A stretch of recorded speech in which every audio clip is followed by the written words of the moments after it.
6. O destaque foi pedido pelo vereador França. O autor da indicação, o vereador Eliseu Rocha. É uma análise que o vereador, com todo respeito ao nosso colega vereador Eliseu Rocha, ele pede uma análise para o município sobre a distribuição de marmitas às pessoas de ruas, às pessoas que vivem nas ruas da nossa cidade. E ele pede para que o município faça o projeto, mande para essa casa, faça uma análise, faça um projeto para determinar locais para que essas marmitas sejam distribuídas. Eu estou encaminhando o contrário a essa indicação. Como eu disse, é uma indicação, não é um projeto, mas estou encaminhando o contrário porque eu entendo uma questão discriminatória nessa indicação. Nós não temos que ter essa... Eu já venho há algum tempo debatendo com isso. Em algumas cidades do nosso Brasil, já existem campanhas não dê esmola. E eu fiz essa indicação há algum tempo, inclusive comecei a campanha, mas infelizmente a gente não consegue chegar a todo mundo. Não dê esmola, dê dignidade. Indique a Secretaria de Assistência Social. Eles sim precisam cuidar das pessoas, não ficar dando esmola nas ruas, nas esquinas, porque com isso nós levamos para quem? Para droga, para o traficante. Esse projeto que nós apresentamos, essa ideia que nós apresentamos, essa indicação, é para que as pessoas tenham locais dignos para poder se alimentar.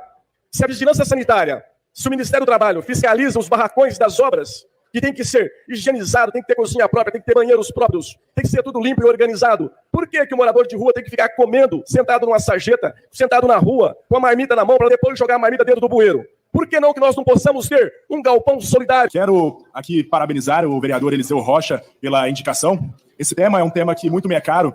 Eu já trabalhei no serviço de abordagem social da prefeitura e conheço um pouco da falta de estrutura, né? O que falta, na verdade, é uma política pública, né, para os moradores de rua, uma política pública que seja efetiva para os moradores de rua. A gente pega lá o centro de acolhimento da prefeitura, todo deteriorado, longe do centro, que é onde os moradores de ruas costumam manguear. A falta de organização do poder público em organizar as entidades, as igrejas que têm interesse e que distribuem as marmitas para os moradores de rua, né? Então, a indicação do vereador vem num bom sentido. E eu digo mais, além de indicar o estudo de um único local, né, de um local, precisamos indicar e dar ideias para a prefeitura sobre políticas públicas, realmente, que a assistência social construa políticas públicas para o setor. Então, nesse sentido, vereador, também encaminho o voto favorável e para... Eu gostaria de, na verdade, fazer algumas considerações. Eu acredito que seja louvável a postura do vereador Eliseu Rocha de se ter a construção de locais que sejam locais que tragam dignidade para a pessoa em situação de rua durante a sua alimentação. Contudo, entretanto, todavia, eu tenho uma grande dificuldade, na verdade, com a parte final do projeto, que é disciplinar a questão. Porque, no final das contas, quando a gente olha, por exemplo, o Plano Nacional, que é voltado para a pessoa em situação de rua, a gente tem que as políticas públicas que são voltadas para essas pessoas precisam se dar no local onde elas estão. Justamente porque são pessoas que têm uma dificuldade absurda de se locomover dentro da nossa cidade. A gente está falando aqui de pessoas que estão em fome, gente, que não tem dinheiro para comer, quanto mais para se deslocar, para pagar uma passagem de ônibus abusiva, igual a gente tem dentro da nossa cidade, para ir até um local específico para receber a alimentação. Então, a minha maior preocupação, na verdade, é com relação à disciplina da questão de se impedir um trabalho, que é um trabalho que acontece dentro da nossa cidade, que é feito por inúmeras ONGs, e que por causa disso tem pessoas que não morrem efetivamente de fome dentro da nossa cidade. Então, justamente por causa disso, eu acredito que seja necessário que a gente lute por políticas públicas de fato que sejam voltadas para as pessoas em situação de rua. Eu tenho visitado inúmeros equipamentos aqui dentro da cidade, inclusive os equipamentos que são da Secretaria de Assistência Social, e a gente tem uma dificuldade, principalmente quando a gente fala do financiamento. Afinal, a gente tem uma prefeitura que reduziu o orçamento da assistência social em plena pandemia, enquanto a gente tem um aumento das pessoas em situação de rua. A gente precisa de mais estrutura para essas pessoas. Quem trabalha com população de rua, e eu falo isso porque desde 1986 trabalho com pessoas de rua, conhece a necessidade, sim, a falta de uma rede integrada, voltada com serviços, programas voltados à população de rua. Mas é importante lembrar que toda a política ela é feita de pequenas ações, pequenos projetos que se articulam tendo uma visão integrada.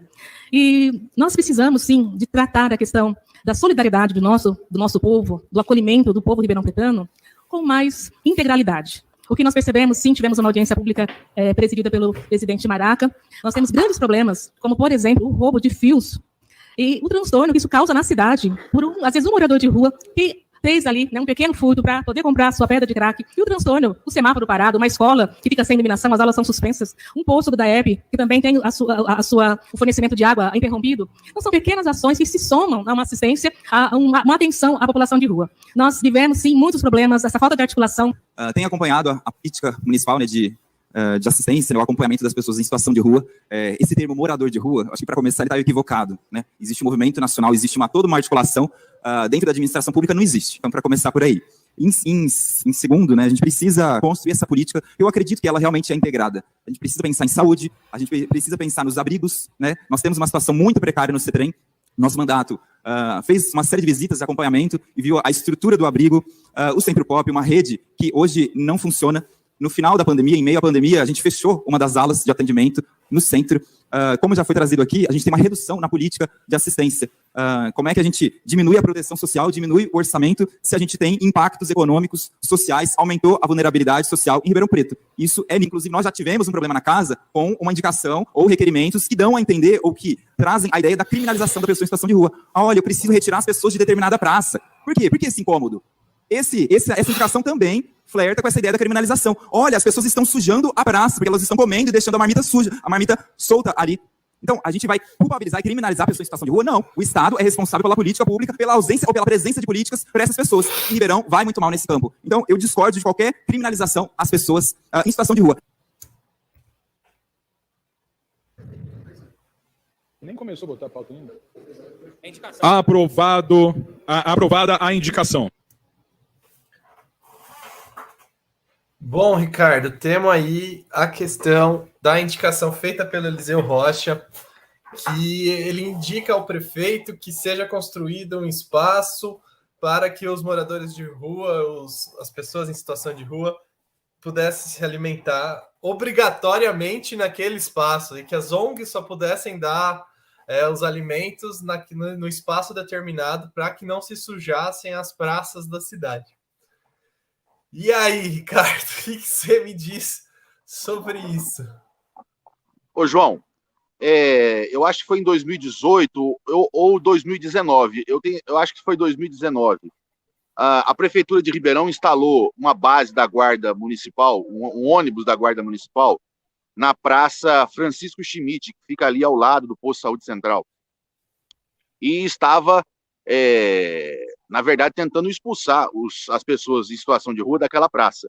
Os motivos se especulou muito na época, que teria vendido ali aquela região ali pertencia à antiga Antártica e que ia construir um shopping. Histórias foram um monte. O de concreto é o seguinte: instalou um ônibus lá da Guarda Municipal e não estava permitindo que as pessoas ficassem ali na Praça Francisco Schmidt. E a gente foi chamado para fazer essa cobertura lá por uma das ONGs que faz esse trabalho de distribuir café da manhã, almoço e jantar para as pessoas em situação de rua. E ali a gente viu claramente como é que essas pessoas são tratadas, não só em Ribeirão Preto, mas em todos os municípios. E qual que era a estratégia ali? Era invisibilizar as pessoas, tirar essas pessoas da região central e colocá-las em alguma região onde ninguém vê. Porque se elas estiverem em alguma região onde ninguém vê, tá tranquilo. O que vai, na verdade, dialogar com outro assunto que eu não vou adiantar agora, mas o nosso próximo vídeo vai falar sobre isso. Pessoas em situação de extrema pobreza, sem moradia, numa situação dramática, mas que estão confinadas em determinados lugares de Ribeirão, longe dos olhos das pessoas que transitam principalmente pelos bairros da classe média e pelo centro. Como aconteceu, por exemplo, com o CETREM, João, que no governo da Darcy Vera foi retirado da região próxima ao centro e foi colocado no Salgado Filho, na indicação clara de que no Salgado Filho pode, na região central não pode. A mesma discussão foi quando a Fundação Casa tentou instituir um programa ali no bairro do Jardim Paulista. Isso aconteceu no ano passado. E aí houve também uma discussão enorme na Câmara de Vereadores, porque alguns vereadores não queriam permitir que a Fundação Casa tivesse um local de assistência para os jovens, né, em liberdade assistida no Jardim Paulista, porque no Jardim Paulista não pode. Mas se colocar no Quintino, no Simeone, no Salgado Filho, pode. Então a ideia sempre é essa, né, João? É invisibilizar a pobreza, invisibilizar as pessoas. E é exatamente isso que está acontecendo nesse projeto. É higienista. Assim como aquele do Jean Coraúz, que queria tirar desocupados de uma determinada praça aqui em Ribeirão Preto, que aconteceu esse ano também. Então essa é a visão dessa Câmara. Uma Câmara conservadora, uma Câmara antipopular e que não gosta de pobre. E que repercute dentro dela essas questões. A sua maioria, obviamente, né? Nós temos vereadores que votaram contra e se posicionaram contra, e nós mostramos aqui. Não só aqueles que falaram, mas os que votaram também. Então, essa é a situação dramática e que repercutiu muito mal, João, porque depois dessa votação, você vê que teve alguns vereadores, inclusive o Zerbinato, vergonhosa a posição do Zerbinato, hein? Nós vamos dizer aqui, vergonhosa, porque ele parabenizou o Eliseu e não votou. Se parabenizou, vota sim. Não se omite, não. Se achou que é legal que é bonitinho, o projeto do Eliseu, como falou, como bateu o palmo para vai lá e vota. Não deixa sem votar, não, porque isso é vergonhoso. Se posiciona. Porque aí quando tira a foto do painel, tá lá que o Zerbinato não votou. Mas na fala dele, ele aprovou. Por isso nós colocamos a fala. Aqui tem que cobrar posição. Se parabenizou o Eliseu, vota sim.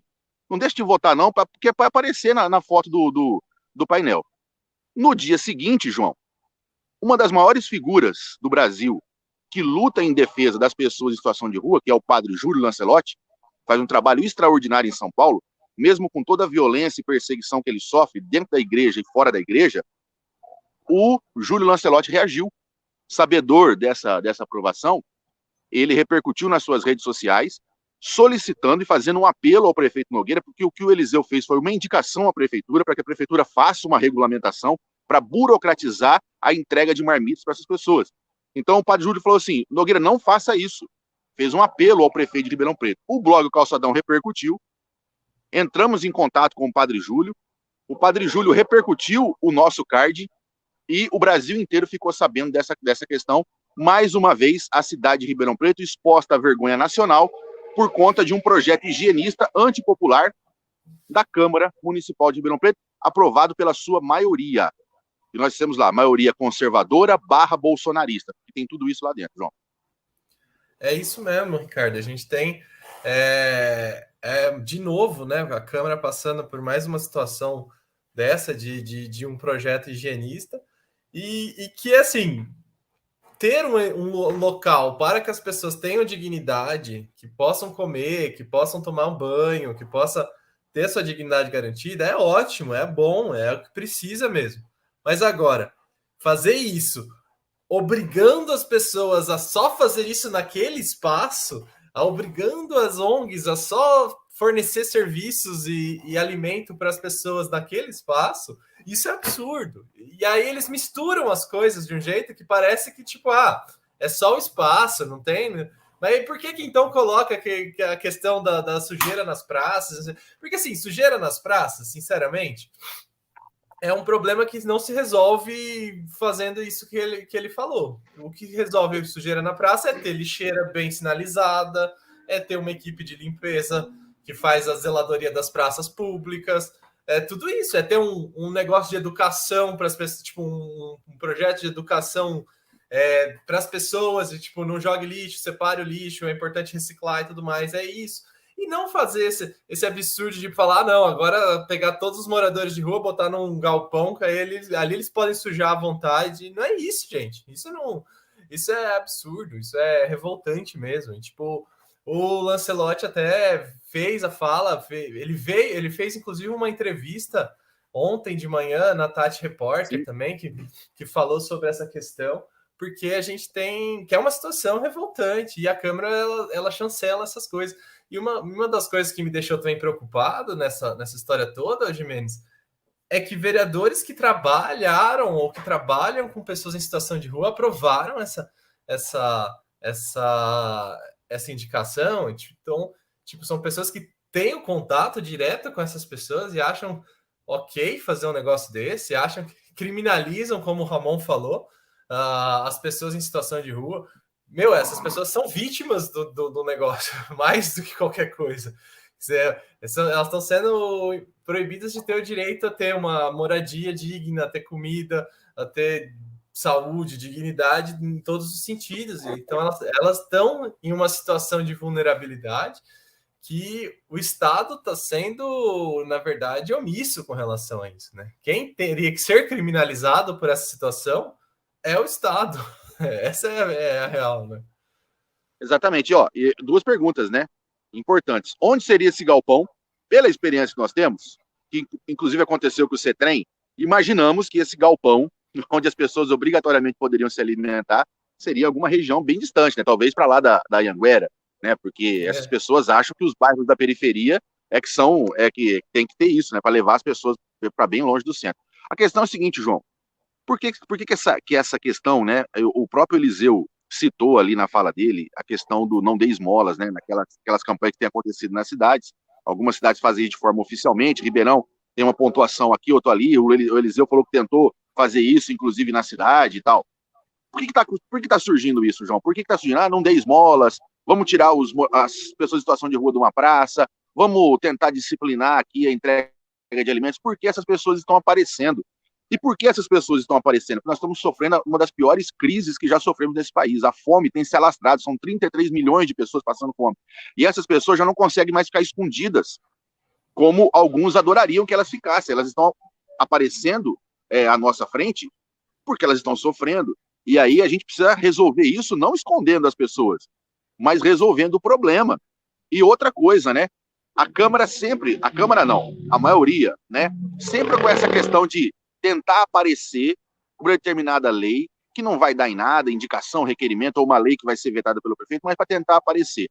O que, de fato, a Câmara necessitaria fazer é pressionar o prefeito para que a Câmara pudesse colocar em pauta uma política municipal para pessoas em situação de rua. Assim como a Câmara poderia se debruçar no Código Ambiental, no Código de Posturas, não é? Na política municipal de meio ambiente, na política municipal do Plano Municipal de Ensino, que foi feito e não foi executado. Então, existe uma série de políticas estruturantes, de leis estruturantes da cidade que não são feitas por omissão da Câmara, que vota tudo que o prefeito quer, abaixa a cabeça e quando vai reclamar, como na questão do orçamento, que a Câmara discute, faz lá as suas emendas e o prefeito veta tudo, quando vai usar a tribuna para reclamar, reclama com o próprio umbigo. Eu não tenho uma verbazinha para fazer a minha política de varejinho, eu quero o orçamento impositivo. Nem para discutir como é que a cidade de Ribeirão Preto pode discutir o orçamento. Quando fala para reclamar do prefeito, reclama do próprio umbigo. Então essa Câmara, João, a maioria da Câmara de Vereadores de Ribeirão Preto, eu vou falar aqui, é uma vergonha. Eu não gosto de criminalizar a política, eu não gosto de fazer críticas ao legislativo, principalmente, como alguns fazem, e eu respeito a forma que faz, porque eu acho que nós temos que valorizar a política, porque sem valorizar a política nós estamos ferrados, e a realidade nos mostra. Mas então a gente tem que, quando vai fazer crítica, fazer de maneira específica. A maioria governista da Câmara de Ribeirão Preto é uma vergonha. Ricardo, temos aqui várias mensagens aqui. Antes de eu ler as mensagens sobre essa pauta, eu queria falar que, o que você falou sobre políticas estruturantes e tudo mais, inclusive já existem algumas aprovadas na nossa cidade, como o Plano Municipal da Assistência Social. E uma das diretrizes do Plano Municipal é justamente que se tenha um progressivo aumento das verbas para assistência social, que até chegar num patamar de 2,5% do orçamento. E o que a gente vê no governo do Nogueira é o extremo oposto disso. Desde o primeiro mandato do Nogueira, a cada ano, as verbas da assistência social vão diminuindo progressivamente. E isso, inclusive, em meio a uma pandemia, em meio a uma crise econômica, social, que justamente intensifica os problemas aos quais a Secretaria de Assistência Social deveria estar cuidando. Então, em uma situação excepcional como a gente passa hoje, o aumento dessas verbas ele já é obrigatório, já deveria ser pensado como urgente, necessário. Aí agora a gente ainda tem um plano que fala isso, tem a situação de crise e ainda assim o governo Nogueira vai e continua tirando verba da assistência social. Posso ler os comentários? Aí você Aliás, João, antes de você... antes de você ler, eu só quero dar um detalhe aí. A gente não colocou esse assunto aqui porque a gente vai estar apurando mais, que é a questão dos 50 milhões. Aqueles 50 milhões que talvez entraram no orçamento pelo DAERP, aquela verba que foi... que a gente falou na semana passada, acho que inclusive, ou retrasada, apareceu, porque o Nogueira tentou destinar isso para a questão do lixo, né? Da limpeza urbana. Esses 50 milhões poderiam ter ido para o orçamento da assistência social, mas o prefeito tentou colocar ali na verba do lixo. Como a gente ainda não tem, claro, o que de fato aconteceu naquela sessão, a gente está clareando isso, a gente vai trazer esse assunto talvez nos próximos programas, mas fica aí a dica, né? Teve 50 milhões de acréscimo no orçamento e não refletiu em nada na assistência social, como você próprio disse. Bom, aqui temos o Elson mandando um bom dia pra gente, Elson presente, a Célia Duarte mandando bom dia, Cláudia Santos mandando bom dia, a Maria Rita Alves Lemes mandando bom dia. Aí o Elson manda aqui, sobre toda essa discussão sobre as pessoas em situação de moradia de rua, surge num monte interessante. Aí o Robertão aqui mandou um: Foucault abordou na História da Loucura uma ideia que dialoga com essa questão que você, Ricardo, pontuou. O fato da política higienista invisibilizar a pobreza. Lógica, o que não se vê não existe. É exatamente isso. A ideia não é acabar com o problema, é só esconder ele, né? Aí o resultado dessa lógica, portanto, se não existe aquele sujeito em situação de rua, não existe a violência da falta de políticas públicas. Essa é a lógica violenta perpetrada pelo Estado. Celso Correia mandou aqui um bom dia para gente, só no calçadão mesmo para analisar a questão da situação absurda.